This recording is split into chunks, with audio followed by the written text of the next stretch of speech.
Você falou agora do leite, né? Você começou lá atrás com 20 litros de leite, depois mudou para 100 litros. E você, é muito interessante que você participa e alimenta um ecossistema aqui na região, porque você não produz o leite. Isso. Né? Você terceiriza a compra do leite, né, para produzir o seu queijo. Isso vai um pouco fora, vai meio de contramão da maioria dos produtores que defendem que para você fazer um bom queijo, você tem que ter um controle todo da cadeia. Eu já vejo vários produtores seguindo ao contrário disso, né, comprando seu leite em terceiros e garantindo uma excelente qualidade, porque tem que saber comprar também, obviamente. E como que é para você alimentar todo esse ecossistema aqui e fortalecer a cadeia do leite da região? Olha, isso para nós é muito gratificante, cara. É uma parte que nos dá muito orgulho, assim, da gente ver que a gente consegue mudar a vida das pessoas, né, que tá ao nosso redor aqui, de uma forma simples e correta, né, honesta. Então nós temos aqui vários produtores, pequenos produtores, e às vezes esse produtor para um laticínio grande, ele não tem muito valor. O cara produz 100 litros, 200 litros, então os laticínios aqui eles prezam muito para o produtor que tem 5 mil, 10 mil, 15 mil litros de leite. Então a gente não produz leite, nós chegamos aqui e quando a gente montou o projeto de fazer o queijo, que é o nosso foco, eu falei, como é que nós vamos fazer o queijo se a gente não tem leite? E aí eu comecei a visitar os produtores, né? A gente tinha um produtor aqui, vizinho nosso, que foi o nosso, vamos dizer assim, o nosso guia, né? Então a gente começou a entender qual que era a dificuldade, qual que era a necessidade que ele tinha para poder fazer um leite de qualidade, para ter um leite de qualidade, para o gado ter um manejo correto. E aí a gente via que muitas coisas era gerenciamento, era falta de planejamento, era falta de organização ali na produção, né, do leite. E aí eu, como sou da área financeira, comecei a entender isso e tentar auxiliá-los para tentar chegar num ponto que fosse bom para ele e bom para a gente. E aí a gente começou desde você bater a ração na sua casa, você começar a melhorar a genética do gado, você fazer todo o manejo de forma correta, ter a sanidade, ter um leite com CCS baixo, com CBT baixo, e aí para a gente poder atender a qualidade que a gente precisa no queijo. Tem uma máxima aí que todo mundo fala no queijo, que não tem jeito de você fazer um queijo bom com leite ruim. Então mas tem como fazer o contrário. Mas tem muito, você pega um leite bom e estraga o leite, faz um queijo meia boca, né, vamos dizer assim. Então a gente primou por isso, cara, vamos focar na qualidade do leite, né? E aí a produção aqui a gente garante que ela vai dar certo. E a gente fez isso, começamos com um produtor, né, com esses 20 litros de leite e fomos incentivando ele a melhorar o manejo, limpeza da ordenha, produtos para poder limpar a ordenha, para não ter um CBT alto, para não ter bactéria e tudo mais. E a gente foi fazendo isso, foi dando certo. E a gente remunera o cara por isso. Então o cara me entrega um leite de qualidade, eu pago mais a ele por isso. E assim, o valor que a gente paga hoje, graças a Deus, é um valor bem acima do mercado, né? Então isso faz com que o produtor se torne parte do projeto, ele se sinta valorizado.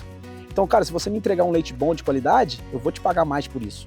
E aí nós começamos a atrair outros produtores vizinhos aqui que entenderam que a gente precisa de um leite de qualidade, mas em compensação a gente paga também por esse leite de qualidade. Perfeito. E aí isso foi movimentando essa cadeia.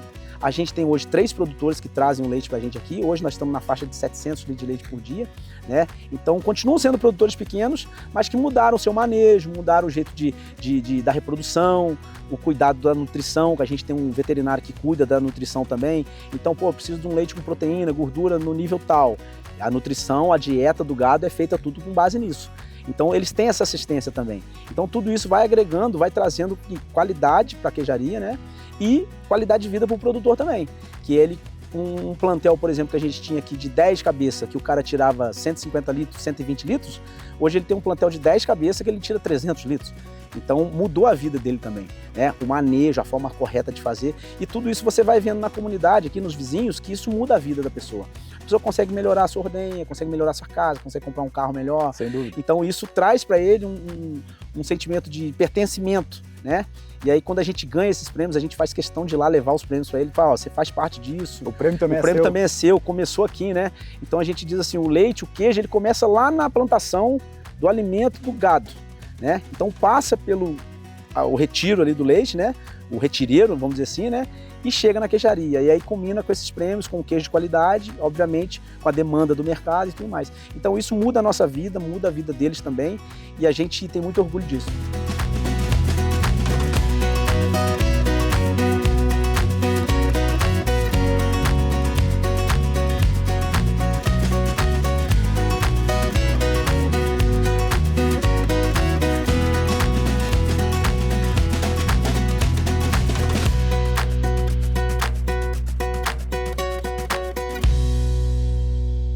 Leandro, dentro desse ecossistema todo, você entra em outra área também, que é o turismo de experiência, né?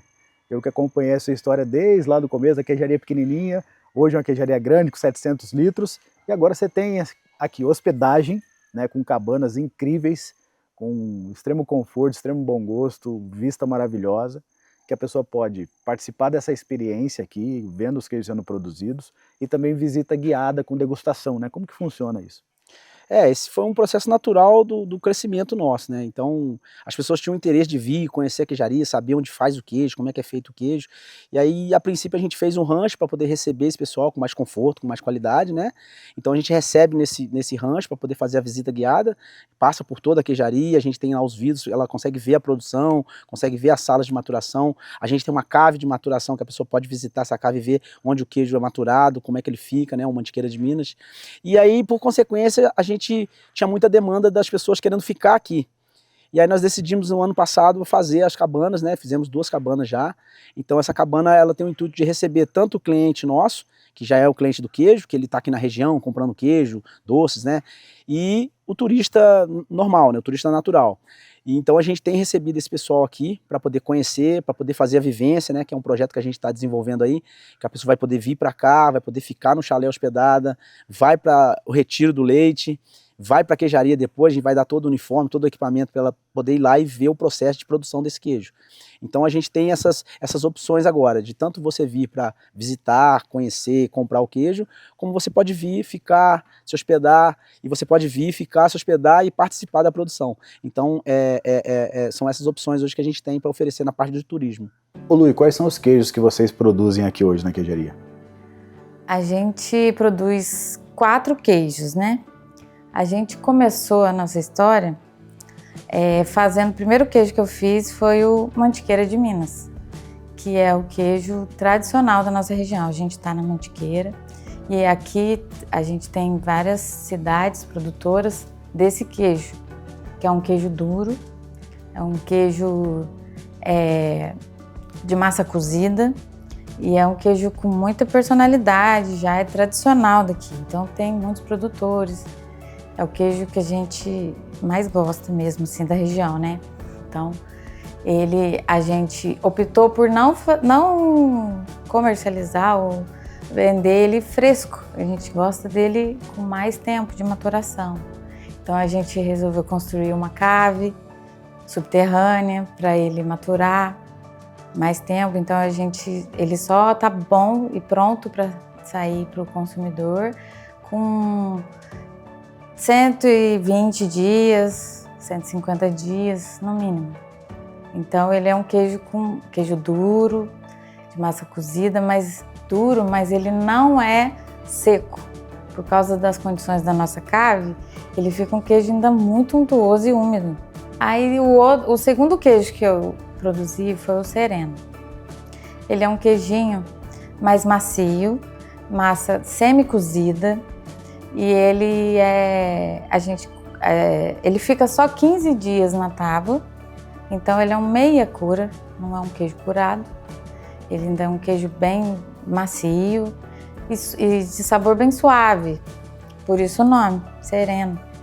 E depois eu tinha muita vontade de produzir queijos com fungo branco, que é muito incomum aqui na nossa região, né? Não tem. E eu sempre gostei muito, mas é um desafio, fungo branco, um desafio.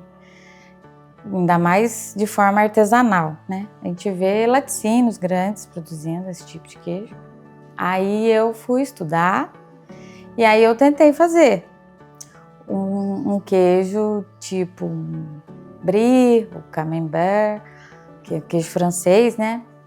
E que é um queijo mole, macio. E aí eu cheguei no geada, que é o nosso queijo geada.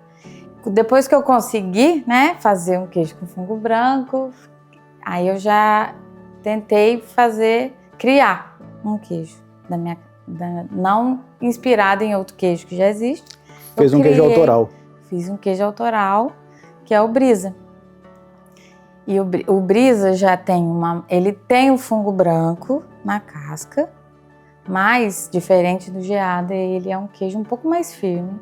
A massa dele não é cozida, semi-cozida, Então ele é um queijo muito untuoso, mas não cremoso demais, assim. Então ele ainda tem uma certa resistência, uma firmeza. Mas é macio. Muito macio. A base do Brisa, ele é a base do Meiacura. Sim, É muito. o Meiacura com mofo branco. Basicamente, sim. Que legal. E esse creme de queijo, o que é esse creme de queijo em si? O creme de queijo, ele nasceu de uma necessidade que, como no começo a gente tinha assim queijos que ficavam não num padrão estético muito bonito, ficava torto, eu, né, como queijeira ainda estava engatinhando, e aí eu tentava aproveitar esses queijos. E aí agora eu não tenho mais perda assim de queijo para fazer o creme, então eu pego queijo bom mesmo. Então eu pego um queijo mais fresco e um queijo maturado e derreto na panela. Faz uma fundição dele. Entendi. Um fundi. É como se fosse um requeijão. No Só que final, ele não é um requeijão, né? Ele é um creme de queijo. Ele é um queijo cremoso, né?